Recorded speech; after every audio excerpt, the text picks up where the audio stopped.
Hello दोस्तों, मैं हूं आपका होस्ट एसके चौधरी और आज आपसे मैं रॉबर्ट ग्रीन की बुक 48 लॉ ऑफ पावर से कुछ टिप्स शेयर करने वाला हूं।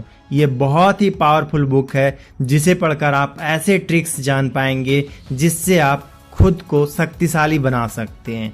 पर आगे बढ़ने से पहले सब्सक्राइब के बटन पर क्लिक करें ताकि आप आने वाली हर वीडियो से फायदा उठा सकें। तो चलिए शुरू करते हैं पहले लॉ से। अपने बॉस को कभी अपना टैलेंट और स्मार्टनेस ना दिखाएं। दोस्तों, अपने बॉस को या अपने से ऊपर वालों को ये बताएं कि वो हमेशा आपसे बेहतर हैं। उन्हें खुश या प्रभावित करने के लिए अपने हुनर को बहुत अधिक प्रदर्शित ना करें, क्योंकि ऐसा करने से वे आपको नुकसान पहुंचा सकते हैं। आपके हुनर और काबिलियत से उनमें डर और असुरक्षा उत्पन्न हो सकती है। अपने मास्टर को सदा यह महसूस कराएं कि वो आपसे बेहतर और प्रतिभाशाली हैं और इस तरह आप कामयाबी की ऊंचाइयों को हासिल करेंगे।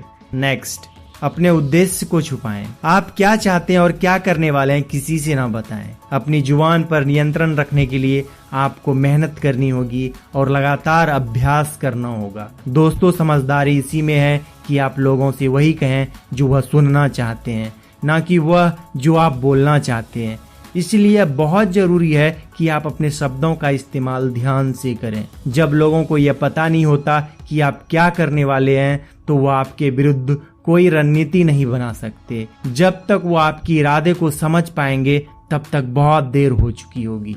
नेक्स्ट, कोशिश करें कि आप कम से कम बोलें। आप हमेशा कोशिश करें कि कम से कम बोलें, क्योंकि कम बोलने से लोग आपकी बात ज्यादा सुनेंगे और अपने बारे में ज्यादा बताएंगे। इससे आपको लोगों के बारे में जानकारी मिलेगी और उनकी सारी कमजोरियां पता चलेगी, जिसका इस्तेमाल बाद में आप उनके खिलाफ कर सकते हैं। आप लोगों को अपने शब्दों से प्रभावित करने की कोशिश करते हैं, तो आप जितना ज्यादा बोलते हैं उतना ही आप साधारण लगते हैं। अगर आप कुछ साधारण सी बात कहती हैं लेकिन उसे अस्पष्ट और रहस्यपूर्ण रूप में कहने से लोगों का इंटरेस्ट आप में बना रहेगा। कम बोलने से आप नियंत्रण में रहेंगे और कुछ भी गलत बोलने से बचे रहेंगे। कामयाब और शक्तिशाली लोग हमेशा कम बोलकर लोगों को प्रभावित करते हैं। नेक्स्ट, दूसरों को अपने काम से जीतें, अपने आर्ग्यूमेंट से नहीं। आपके बॉस या बड़े अधिकारी इस बात की परवाह नहीं करते कि आप सही हैं या गलत। वो सिर्फ आपसे अपनी बात मनवाना चाहते हैं। शक्तिशाली लोग अपनी बात न मानने पर किसी को भी नुकसान पहुंचा सकते हैं। इसीलिए अपने बॉस से या ऊपर वालों से कभी आर्ग्यूमेंट या बहस न करें। उनके साथ सदा सहमति जताएं। नेक्स्ट, लोगों को अपने ऊपर निर्भर रखना सीखें। लोगों को अपने ऊपर निर्भर करके रखें, इससे उनकी नजरों में आपकी अहमियत बनी रहेगी। दुनिया में हर व्यक्ति जरूरत के हिसाब से काम करता है और उसी को संपर्क करता है जिसकी उसे जरूरत होती है। दोस्तों, लोग जिस व्यक्ति पर निर्भर होते हैं उसी को अहमियत देते हैं। शक्तिशाली बनने के लिए जरूरी है कि आप लोगों को अपने ऊपर निर्भर करना सीखें। नेक्स्ट, अपनी ईमानदारी और उदारता से अपने शिकार को वश में करें। दोस्तों, ऑथर कहते हैं कि आप अपनी ईमानदारी और उदारता से किसी भी व्यक्ति को वश में कर सकते हैं। जब आप लोगों को अपनी ईमानदारी और उदारता दिखाएंगे तो वह लोग जो जल्दी किसी पर यकीन नहीं करते वह भी आप पर यकीन करने लगेंगे। यह लॉ कहता है कि आप शुरू में बेहद ईमानदारी और उदारता दिखाएं और जब दूसरा व्यक्ति आप पर यकीन करने लगे तो आप जैसे चाहें उसे धोखा दे सकते हैं या हेरा फेरी कर सकते हैं। आपकी ईमानदारी किसी भी व्यक्ति के शक के सुरक्षा के कवच को भेद सकती है। नेक्स्ट, जब आप किसी से मदद मांगे तो उनके सेल्फ इंटरेस्ट का ध्यान रखें। अगर आप किसी से मदद चाहते हैं और उन्हें यह बताते हैं कि आपने अभी तक उनके लिए क्या क्या किया है, तो मदद करने के बजाय वह आपको नजरअंदाज कर सकते हैं। अगर आप उन्हें कुछ ऐसा ऑफर करेंगे जिसकी उन्हें इस समय जरूरत है तो निश्चित ही वह आपकी मदद करने को तैयार हो जाएंगे, क्योंकि लोग स्वार्थी होते हैं और मदद के बदले कुछ न कुछ चाहते हैं। अपने दुश्मन को पूरी तरह कुचल दें, अपने दुश्मन को पूरी तरह खत्म कर दें। प्राचीन भारत के मशहूर दार्शनिक कौटिल्य कहते हैं कि दुश्मन के अवशेष आग और बीमारी की तरह होते हैं। अपने दुश्मन को कमजोर समझकर कभी भी नजरअंदाज ना करें, क्योंकि व्यक्ति वक्त के साथ साथ वह और भी खतरनाक बन जाता है। कौटिल्य कहते हैं, दुश्मन सूखी घास के ढेर पर अंगारों की तरह होता है जो सुलग कर पूरी घास को जला सकता है। जब आप सोच रहे होंगे अपने दुश्मन को कैसे मार सकता हूँ, इस लॉ का मतलब यह नहीं है कि आप अपने दुश्मन का कत्ल कर दें। असल में यहाँ दुश्मन का अभिप्राय आपके प्रतियोगियों से है। इसका मतलब यह है कि आप अपने प्रतियोगियों पर हमेशा हावी रखें। नेक्स्ट, प्रतिष्ठा और आदर बढ़ाने के लिए अपनी अनुपस्थिति का प्रयोग करें। जितना आप लोगों को नजर आएंगे, सुने जाएंगे, उतना ही साधारण लगेंगे। किसी भी प्रसंग की शुरुआत में आपको अपनी उपस्थिति को बढ़ाना होगा, क्योंकि अगर आप बहुत जल्दी गायब हो जाते हैं तो भुला दिए जाएंगे। जब आपके प्रेमी के मन में आपके प्रति प्रेम की भावना जाग जाए तो आपकी अनुपस्थिति उसे और बढ़ा देगी। दूसरों की नज़रों में अपना आदर और सम्मान बढ़ाने के लिए अपनी अनुपस्थिति को आप एक शक्तिशाली हथियार की तरह इस्तेमाल कर सकते हैं। दोस्तों, यहाँ आपकी उपस्थिति ज़्यादा होगी, वहाँ लोग आपको नज़रअंदाज कर सकते हैं। इसलिए अपनी प्रतिष्ठा और आदर को बढ़ाने के लिए और बनाए रखने के लिए अपनी अनुपस्थिति का प्रयोग करना सीखें। नेक्स्ट, किसी से कमिटमेंट ना करें। आप किसी से कोई कमिटमेंट ना करें, क्योंकि जब आप किसी से कोई कमिटमेंट करते हैं तो आप उसे पूरा करने के लिए प्रतिबद्ध हो जाते हैं। जिससे आप कमिटमेंट करते हैं, आपका नियंत्रण उसके हाथ में चला जाता है। आपको अपनी छवि मजबूत बनानी चाहिए। किसी से कमिटमेंट करने का मतलब है अपने आप को उनके हवाले कर देना। ऐसा करने से आपका कर्तव्य बढ़ जाता है और खुद पर नियंत्रण कम हो जाता है। इसीलिए दोस्तों, शक्तिशाली बनने के लिए जरूरी है कि आप कभी किसी से पक्का वादा ना करें और खुद को एक मजबूत छवि बनाने की कोशिश करें, ताकि आप खुद पर नियंत्रण रख सकें और लोगों को अपने काम के लिए खुद आपके संपर्क करें। नेक्स्ट, लोगों को उन्हीं की तरह बनकर फंसाएं। अपने प्रतियोगी से मूर्ख दिखें। दोस्तों, दूसरों के सामने कोई भी मूर्ख नहीं दिखना चाहता है। ऑथर हमें बताते हैं कि आप अपने प्रतियोगी को हमेशा होशियार समझने का मौका दें। सिर्फ होशियार ही नहीं, बल्कि आपसे अधिक होशियार। एक बार आपके प्रतियोगियों को यकीन हो गया कि वो आपसे अधिक स्मार्ट है, तो उन्हें कभी नहीं लगेगा कि आपका कोई गुप्त उद्देश्य है। अपने प्रतिद्वंदी को मिसगाइड करना, यानी कि अपने उद्देश्य से बहकाना, एक बहुत अच्छी तरकीब है। अपने प्रतियोगियों के सामने बेवकूफ़ बनकर रहें और उन्हें यह दिखाएं जैसे आप कुछ नहीं जानते। ऐसा करने से लोग आपको अपने बारे में खुद बताएंगे, क्योंकि आज के युग में प्रत्येक व्यक्ति अपने बारे में दूसरे को बताना चाहता है। इससे लोग आप पर शक नहीं करेंगे और यह नहीं जान पाएंगे कि आप कितने शक्तिशाली हैं। आप अपने बारे में किसी को भी पहली मुलाकात में सब कुछ ना बताएं। ऐसा करना आपके लिए बेवकूफ़ी साबित हो सकती है। नेक्स्ट, आत्मसमर्पण की युक्ति इस्तेमाल करें। अपनी कमजोरी को ताकत बनाएं। जब आप कमजोर हों तो अपने स्वाभिमान के लिए लड़े नहीं, बल्कि आत्मसमर्पण कर दें। आत्मसमर्पण करने से आपको अपनी ताकत जुटाने का वक्त मिलेगा। आप फिर से लड़ने के लिए तैयार हो जाएंगे। अगर आप कमजोरी की अवस्था में लड़ेंगे तो आपका दुश्मन आप पर जीत हासिल करेगा और संतुष्ट हो जाएगा। इससे पहले कि आप हार जाएं, आप आत्मसमर्पण करें, क्योंकि ऐसा करने पर आप दुश्मन तक पहुंच पाएंगे, उनके बारे में जानकारी हासिल करेंगे। दोस्तों, हमें कभी भी कमजोरी की अवस्था में लड़ना नहीं चाहिए, बल्कि आत्मसमर्पण करके अपने आप को तैयार करना चाहिए, फिर चाहे वह जंग का मैदान हो या रोजमर्रा की जिंदगी।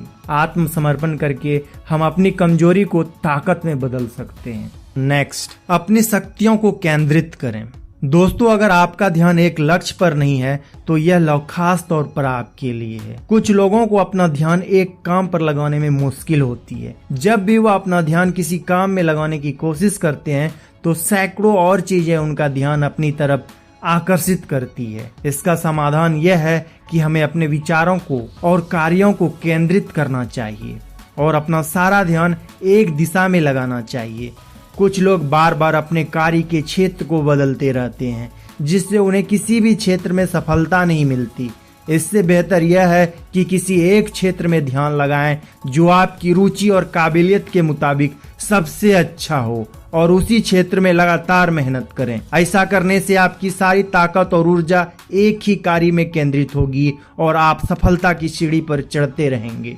नेक्स्ट, अपनी खुद की शैली में रॉयल बनकर रहें, राजा की तरह नजर आएं। यह लॉ कहता है कि आप जिस तरह लोगों को नजर आएंगे, लोग उसी तरह आपके साथ व्यवहार करेंगे। अगर आप असभ्य और साधारण दिखेंगे तो लोग आपका आदर नहीं करेंगे।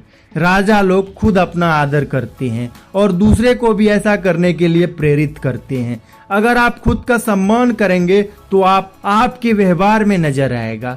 दोस्तों, रॉयल बनने के लिए हम यहाँ आपको 3 बातें बताऊंगा। पहली बात, आपको जो भी चाहिए उसे पूरे आत्मविश्वास और साहस के साथ मांगे। दूसरी बात, बड़े बड़े लोगों के साथ संपर्क बनाएं और यह दिखाएं कि आप उनके बराबर हैं।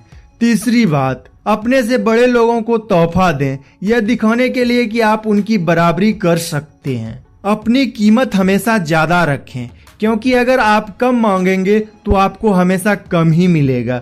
जब आप अपने लिए बड़ी कीमत निर्धारित करेंगे तो आप एक राजा की तरह बड़े नजर आएंगे, क्योंकि बड़े लोग कम कीमत में काम नहीं करते।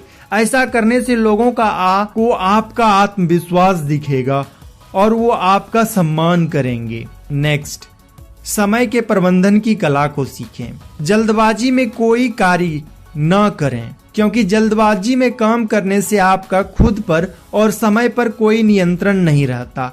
हमेशा धीरज रखें और धैर्य से काम लें, जैसे कि आपको पूरा विश्वास हो कि आप हर चीज सही समय पर आपके पास आ जाएगी। अक्सर हम इसलिए काम करते हैं क्योंकि हम उस काम को करना चाहते हैं, या फिर मौजूदा परिस्थितियां हमें वह काम करने के लिए मजबूर करती है। लेकिन हर काम को करने के लिए एक सही समय होता है। हमें किसी भी कार्य को करने के लिए सही समय का इंतजार करना चाहिए। हमें धैर्य से काम लेना चाहिए और किसी भी कार्य को जल्दबाजी में नहीं करना चाहिए। दोस्तों, यहाँ मैं ऐसा नहीं कह रहा कि हम किसी कार्य को करने में इतनी देर कर दें कि उसे करने का सही समय निकल जाए। हमें ना तो कोई कार्य जल्दबाजी में करना चाहिए और ना ही बहुत देरी से। हमें उसे सही समय पर करना चाहिए। इसीलिए यह बहुत जरूरी है कि हम समय के प्रबंधन की कला को सीख लें। कामयाब लोग होने में और शक्तिशाली बनने में समय का प्रबंधन एक बहुत ताकतवर हथियार की तरह काम करता है। नेक्स्ट, आप जैसे चाहे सोचो पर दूसरों की तरह व्यवहार करें। अगर आप आज के जमाने के साथ नहीं चलेंगे और लोगों को अपने परंपरागत विचार बताएंगे तो उन्हें लगेगा कि आप सिर्फ उनका ध्यान आकर्षित करना चाहते हैं। ऐसा करने पर लोग आपके विचारों से सहमत नहीं होंगे और वो आपको नुकसान पहुंचा सकते हैं। इसीलिए सुरक्षित तरीका यही है कि आप लोगों से वही कहें जो वह सुनना चाहते हैं और उन्हें वही दिखाएं जो वह देखना चाहते हैं। आपके विचार सिर्फ उन लोगों को बताएं जो उनमें विश्वास करते हैं। धोखा देने की कला कितनी शक्तिशाली हो सकती है। जैसे एक गिरगिट इर्द गिर्द के वातावरण के हिसाब से अपना रंग बदलता है और सही मौका देखकर अपने शिकार पर आक्रमण करता है, उसी तरह शक्तिशाली बनने के लिए यह जरूरी है कि आप अपने आसपास के माहौल में ढल कर रहें। दोस्तों, यह लॉ हमें बताता है कि ऐसे विचारों को प्रकट करने का कोई फायदा नहीं जो हमारे लिए खतरा पैदा कर दे। ऐसे विचारों को दबाकर रखने में ही समझदारी है। नेक्स्ट, मछली पकड़ने के लिए पानी में हड़कंप मचाएं। दोस्तों, यह लॉ कहता है कि गुस्सा किसी भी समस्या का समाधान नहीं होता, इसलिए हमें सदा शांत रहना चाहिए। कुछ लोगों को गुस्सा बहुत जल्दी आता है। वो किसी के भी उकसाने पर बहुत जल्दी भड़क जाते हैं। दोस्तों, यहाँ मछली का अभिप्राय आपके प्रतियोगियों और दुश्मनों से है और पानी का मतलब आपके प्रतियोगियों की भावनाएं हैं। अगर आप अपने दुश्मन को उकसाकर गुस्सा दिलाकर खुद शांत रह सकते हैं तो आप उसका फायदा उठा सकते हैं। दोस्तों, जब आपका दुश्मन बहुत गुस्से में हो तो ऐसे हालात में शांत रहना ही सबसे अच्छी तरकीब है। यह लॉ हमें बताता है कि जब पानी स्थिर होता है, यानी आपका दुश्मन शांत होता है, तो उसके पास योजना बनाने के लिए और आक्रमण करने के लिए समय होता है। यह आपके लिए नुकसानदायक हो सकता है। दोस्तों, आप दुश्मन को कदम उठाने के लिए उकसाएं, वह भी उस समय जब वो लड़ने के लिए तैयार न हो। ऐसा करने से वह निश्चित तौर पर गलत कदम उठाएगा और उसका फायदा आपको होगा। दुश्मन की ऐसी भावनाओं को जगाएं जिन पर उनका नियंत्रण ना हो, जैसे प्यार, गर्व, घमंड और क्रोध, क्योंकि ऐसा करने से वह कोई ना कोई गलत कदम उठाएगा और निश्चित तौर पर अंत में जीत आपकी ही होगी। नेक्स्ट, मुफ्त में मिलने वाली चीज का तिरस्कार करें। दोस्तों, मुफ्त में मिलने वाली कोई भी चीज खतरनाक होती है। जब कोई आपको मुफ्त में कुछ देने की कोशिश करता है तो इसके पीछे उसकी कोई गुप्त तरकीब या गुप्त उद्देश्य हो सकता है। अगर कोई आपको मुफ्त उपहार देता है तो आप उसके कर्ज के नीचे दब जाते हैं। आप तोहफा देने वाले व्यक्ति के सामने छोटे नजर आते हैं और आप उन्हें किसी कार्य के लिए मना नहीं कर सकते। जब कोई व्यक्ति हमें मुफ्त में कोई तोहफा देता है तो वह उसके बदले हमसे कुछ न कुछ जरूर चाहता है। ऐसा प्रत्येक व्यक्ति में स्वाभाविक तौर पर होता है। आप तोहफा देने वाले व्यक्ति के एहसान तले दब जाते हैं और वह व्यक्ति अप्रत्यक्ष रूप से उस एहसान के बदले में आपसे कुछ ना कुछ मांगेगा। अगर कोई व्यक्ति आपको मुफ्त में कुछ देता है तो आप उसकी कीमत अदा कर दें। ऐसा करने से आपका तोहफा देने वाले के एहसान से बचे रहेंगे और आप उन्हें किसी कार्य के लिए मना भी कर सकते हैं। शक्तिशाली लोग दूसरों से प्रभावित नहीं होते बल्कि उन्हें प्रभावित करते हैं। अगर आप अपने दोस्तों के साथ बाहर जाते हैं तो उनका खर्च कराने की बजाय आप खुद उनके लिए पैसा खर्च करें। ऐसा करने से आप स्वतंत्र और नियंत्रण में रहेंगे और किसी के एहसान से बचे रहेंगे। अगर आप लोगों को एहसान और नियंत्रण से बचना चाहते हैं तो उनसे कोई भी चीज मुफ्त में ना लें, बल्कि अपनी तरफ से आप जो दे सकते हैं उन्हें दें। नेक्स्ट, लोगों के दिल और दिमाग को नियंत्रित करें। यह लोग कहता है कि प्रोत्साहन और प्रलोभन किसी जंग को जीतने का सबसे अच्छा तरीका है। अगर आप किसी पर शक्ति का उपयोग करके जीतते हैं तो उनकी नाराजगी समय के साथ नफरत का रूप ले लेती है और आपका उन पर कोई नियंत्रण नहीं रहता। आपको लोगों को अपने रास्ते पर लाने के लिए उन्हें बहकाना होगा। जिस व्यक्ति को आप बहकाते हैं वो आपका एक वफादार मोहरा बन जाता है। दोस्तों, लोगों को बहकाने के लिए आपको उसके मनोविज्ञान और कमजोरियों का पता होना चाहिए। लोगों को बहकाने के लिए आपको उनकी भावनाओं पर काम करना होगा। यह लोग कहता है कि हमें अपने शत्रुओं और प्रतियोगियों को जीतने के लिए प्रोत्साहन और प्रलोभन का इस्तेमाल करना चाहिए। ऐसा करने से आप लोगों की दिल और दिमाग को नियंत्रित कर पाएंगे और उनसे जो चाहे वह काम करवा सकेंगे। नेक्स्ट, अपनी जीत के लक्ष्य से ज्यादा आगे ना जाएं। दोस्तों, जीत की घड़ी जोखिम की घड़ी होती है। जीत की खुशी में आपकी उदंडता और आपका आत्मविश्वास आपको ज्यादा आगे बढ़ने पर मजबूर कर देता है। आपके लगातार आगे बढ़ते रहने से आपके बहुत से नए दुश्मन बन जाते हैं। दोस्तों, जीत हासिल करने के बाद आपको विराम लेना चाहिए और सावधानी से अगले लक्ष्य की योजना बनानी चाहिए। कामयाब होने के लिए जरूरी है कि आप एक लक्ष्य हासिल करने के बाद विराम लें। लोगों और अपने प्रतियोगियों की प्रक्रिया को समझें। इस बात के लिए तैयार रहें कि कामयाब होने के बाद आपके प्रतियोगी आपके खिलाफ कोई ना कोई योजना जरूर बनाएंगे। शक्तिशाली लोग हमेशा एक योजना से काम नहीं करते। वे परिस्थितियों के हिसाब से अपनी योजनाओं को बदलते रहते हैं और लगातार अपने आप को बेहतर बनाने की कोशिश करते हैं। ऐसा करने से उनके प्रतियोगी उनकी योजनाओं को नहीं समझ पाते। वो अपना अगला लक्ष्य हासिल करने में कामयाब होते हैं। नेक्स्ट, निराकार बनकर रहें। ब्रूस ली ने कहा था, हमें पानी की तरह निराकार होना चाहिए। जिस तरह पानी बर्तन का आकार ले लेता है उस तरह व्यक्ति को परिस्थितियों के अनुसार आकार ले लेना चाहिए, जिससे वह अपने आने वाले खतरों से बचा रहता है। दोस्तों, अगर आप शक्तिशाली बनना चाहते हो आपको समय और परिस्थितियों के अनुसार अपनी योजनाओं को बदलते रहना चाहिए। ऐसा करने से आप दुश्मनों की योजनाओं को जान पाएंगे और उनसे लड़ने के लिए अपने आप को तैयार कर पाएंगे। कामयाब और शक्तिशाली बनने के लिए यह जरूरी है कि आप निराकार बनकर रहें। दोस्तों, यह रॉबर्ट ग्रीन की बुक 48 लॉ ऑफ पावर से कुछ चुनिंदा लॉ था जो मैं आपके लिए लेकर आया था। अगर आपको ये वीडियो अच्छा लगे तो मेरे लिए सिर्फ एक काम करिए, इस वीडियो को लाइक करने के बाद सभी के साथ शेयर कर दीजिए ताकि मेरी कोशिश ज्यादा लोगों तक पहुंच सके। इस वीडियो को शेयर करने के साथ ही साथ अपना प्यार और समय देने के लिए आपका बहुत बहुत धन्यवाद। Thanks for watching, keep learning, keep improving. मिलते हैं अगले वीडियो में। Thanks for watching.